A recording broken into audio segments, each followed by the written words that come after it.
La revue de presse d'Europe 1 à présent, Olivier Delagarde. Les journaux ont assisté hier au premier pas de Sébastien Lecornu. Le pouvoir ne doit pas être bavard, sinon il est impuissant. Dimitri, c'est paraît-il l'une des phrases fétiches du nouveau Premier ministre. Adepte des discours courts, jamais plus de 2 pages, souligne Le Figaro. Et effectivement, les commentateurs habitués aux passations longues comme un jour sans petit four n'en sont pas revenus. 2 minutes 21 secondes, chrono en main. Il ne lui a pas fallu plus de temps pour tourner la page Bayrou. Que dis-je tourner? L'arracher, cette page, parce que c'était sévère. Ouais. Lecornu s'est effectivement montré très sévère avec son prédécesseur Notif Tréhard. Il a dit vouloir être plus créatif, plus sérieux que Bayrou. Prends ça dans les dents. Il promet aussi des ruptures, et pas que sur la forme. Reprends ça dans les gencives, oui. Effacer Bayrou et faire l'inverse. C'est aussi comme ça que Cécile Cornudet résume le cinglant laïus de Lecornu dans Les Échos. Voilà, petite bagarre, non pas de cours d'école, mais dans celle de Matignon, pour masquer que cette passation de pouvoir était surtout une passation d'impuissance, affirme Rémi Godot, à la une de l'Opinion. Rite vide, désormais sans signification pour des citoyens fatigués par le théâtre d'ombre français, comme pour effacer ce champ de ruines, écrit-il, que chaque chef de gouvernement promet de transformer en terreau d'espoir. La question est maintenant celle de la stratégie de Sébastien Lecornu. Oh, elle est cousue de fil blanc, lâcher suffisamment aux socialistes pour s'attacher, si ce n'est leur bonne grâce, au moins leur abstention lors des prochaines et futures motions de censure. Dès lundi, Sylvain Maillard, l'ancien patron des députés macronistes, le disait dans Le Figaro: il faut offrir à la gauche une victoire symbolique sur l'imposition des plus fortunés, rappelle Wally Bordas.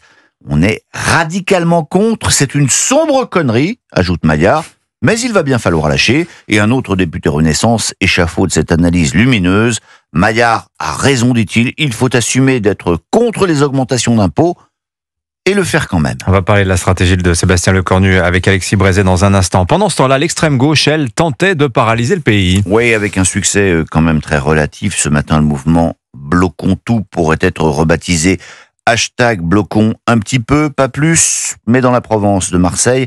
Tout cela ne fait pas rire Rodolphe Saadé, le propriétaire du journal et le patron de CMA-CGM, qui décide, chose rare, de prendre la plume ce matin. Je tiens à m'exprimer aujourd'hui, car la situation que traverse notre pays est grave, dit-il.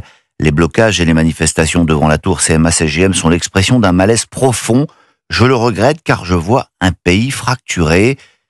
Mon histoire personnelle me rend particulièrement sensible à ces divisions. Avec mon père, rappelle-t-il, nous avons fui la guerre civile au Liban. Nous avons trouvé refuge à Marseille. Je sais ce que signifient les fractures dans une société. Elles sont toujours destructrices. Elles n'apportent jamais de solution. Quoi d'autre dans les journaux, Olivier Delagarde? Un couvre-feu numérique pour les mineurs. Ça, c'est à la une du Parisien aujourd'hui en France. Le journal dévoile en avant-première les conclusions de la commission d'enquête parlementaire sur l'impact psychologique de TikTok sur les mineurs. Durant 6 mois, les députés ont interrogé 178 personnes pendant 95 heures. Leur conclusion, explique Elsa Marie, est au vitriol contre TikTok, qualifié de fabrique du mal-être, poison lent, engrenage mortel. Ce j'accuse de 300 pages étrille un algorithme sadique.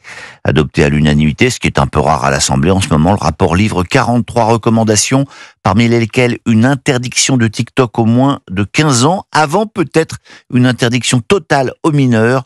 Commentaire d'une maman dont l'ado s'est suicidé, prise dans la spirale des vidéos autodestructrices. Si on interdisait les réseaux aux moins de 18 ans, cela enverrait un signal fort, montrant que TikTok est aussi dangereux que le tabac ou que l'alcool. Merci Olivier Delagarde, votre revue de presse sur Europe 1.